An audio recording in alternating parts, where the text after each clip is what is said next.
I lost my grandma when I was 18.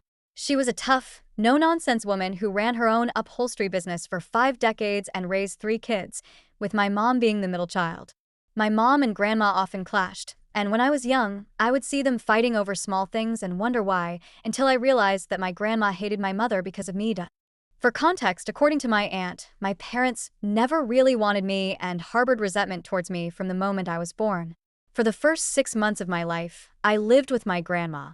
However, as I started growing up, my grandma forced my parents to take responsibility and raise me. As a child, I was subjected to numerous derogatory names by my parents, particularly from my dad, such as bimbo or dumbo whenever I made the slightest mistake, which was really hurtful to hear.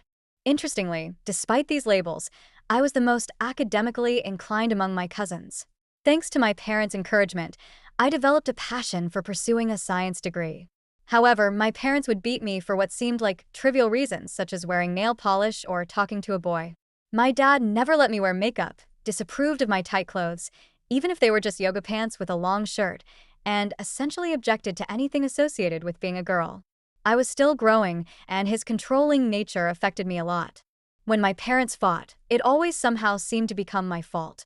On top of that, my mom would constantly complain that I didn't contribute enough around the house. The reality was that I was taught from a very early age to help out.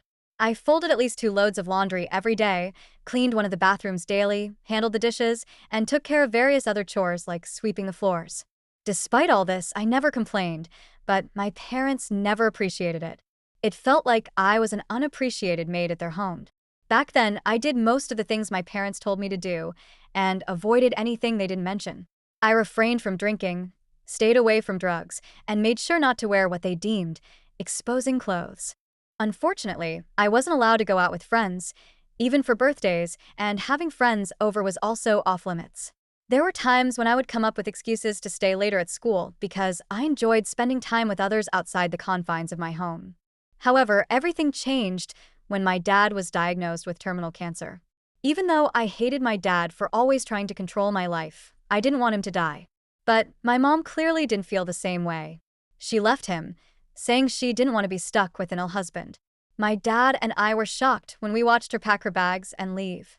Later, my dad broke down sitting on the porch. Even though I was just 14, I could understand his pain. I had always seen him sit and drink a beer on the porch whenever he was having a bad day, so when I heard him crying, I got him a beer from the fridge. My dad started bawling when he noticed that I was handing him the beer, and he understood that I was trying to comfort him in the only way I knew. From that day on, I don't know how or why, but everything changed between me and my dad. He was no longer rude or abusive to me. In fact, I can even venture to say that he became a good father. After my mom left, my parents divorced in the following weeks, which was easy because my dad had a prenup with her and she couldn't take any alimony. By the next month, my mom had already moved in with her new boyfriend, Morty, who was apparently her high school sweetheart. During this time, my mom hated having me for the weekends. Whenever my dad would drive me to drop me off, she would make up excuses about why she couldn't see me that weekend. It really hurt because it felt like my mom had divorced me along with my dad. Through all this, my grandma continued to visit me, and I loved spending time with her. She would call me and all my cousins once a month for a sleepover at her house, which remains one of my favorite memories to date. 5 months after my parents' divorce, my mom got married again. Her high school sweetheart, Morty, bought a house for my mom in hopes that they could grow their family together. However, my mom had other plans. Whenever I would visit her, which was rare, I would always find her on the phone, giggling and talking to someone, completely oblivious to my presence. She would only cut off the call when Morty came home. Eventually, Morty found out that she had been cheating with another guy, and they had a huge fight. However, my mom managed to convince him that it was just a one-time mistake, and they stayed together. During this time, my dad's health continued to decline. In his last days, he spent as much time with me as he could. I would come home from school terrified that something might have happened to him. Unfortunately, one night, my dad passed away in his sleep after months of chemotherapy not working. My grandma and my dad's family were the first to reach me, as I couldn't stop crying. When my mom came over, she was alone, and there was no Morty in sight.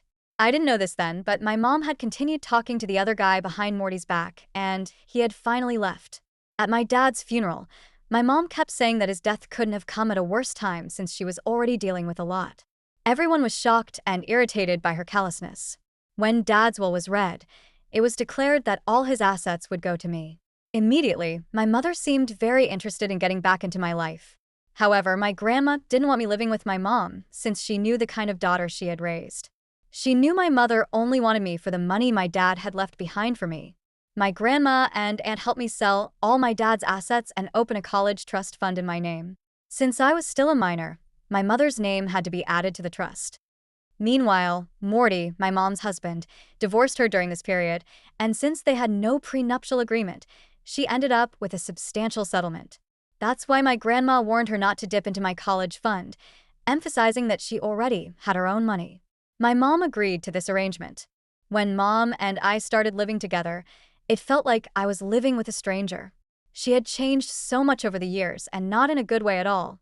All she ever did was behave like a teenager herself. She would get dressed up and go out every night. She would come home late with strange men and take them into her bedroom. Every morning, I would walk into the kitchen and notice someone different. It became a daily routine. When I turned 16, my mom introduced me to her third husband, Joe. From the start, it was clear he didn't like me. His behavior towards me was mean and unnecessarily critical.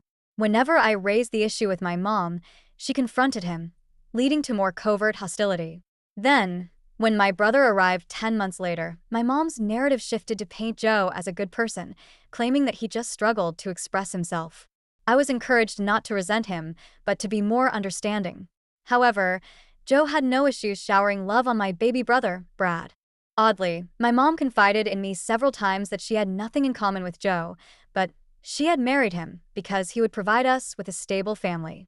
This was far from the truth, as my mom and Joe would have nasty fights, especially after Brad was born.